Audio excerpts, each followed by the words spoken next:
Kati ya dini zote unaweza kujua kwamba Ukristo ndio wa kweli. Nilikuwa Muislamu kwa miaka mitatu, Uislamu wa Sunni, na wakati huo nilikuwa gerezani. Hapo ndipo nilipogundua dini nyingi hufundisha watu kutenda mema, lakini Ukristo kwangu mimi ulinionyesha jambo tofauti, kwamba huwezi kujitoa mwenyewe kutoka kwenye shimo la huzuni nzito. Unamhitaji Mwokozi aje akuokoe. Nilijaribu kwa nguvu zangu, nilikuwa napata pesa nyingi kila mwezi, nilikuwa na maisha ya nasa, mali, magari mazuri, kila kitu kilionekana kuwa sawa.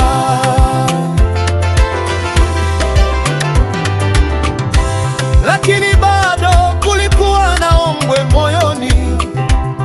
Nilikuwa na kila sababu ya kufurahi, lakini ndani yangu kulikuwa na maumivu makubwa yasiyoelezeka. Nilijikuta nimeshikwa na hali ya hofu na kukata tamaa. Sikuweza kuishi kwa amani wala kuondoka. Nilikuwa na mateso ya ndani yasiyo na majibu. Ndipo nikakutana na mchungaji. Ninaamini Mungu alimleta kwenye njia yangu.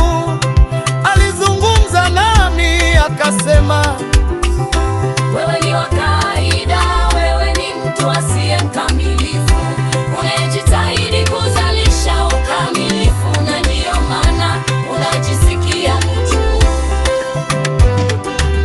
Aliniongelea moja kwa moja moyoni, kana kwamba aliniona kabisa.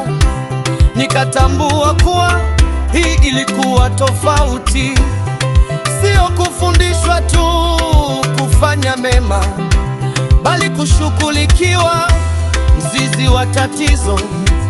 Ni nani basi anayejibu hilo ombwe la ndani? Kwangu mimi ni Kristo, ni Mungu. Injili ya Kristo kwa mtazamo wangu ni ya kupendeza sana, inajaza moyo wangu, inanigusa hadi machozi yanakaribia kunitoka ninapomzungumzia Yesu.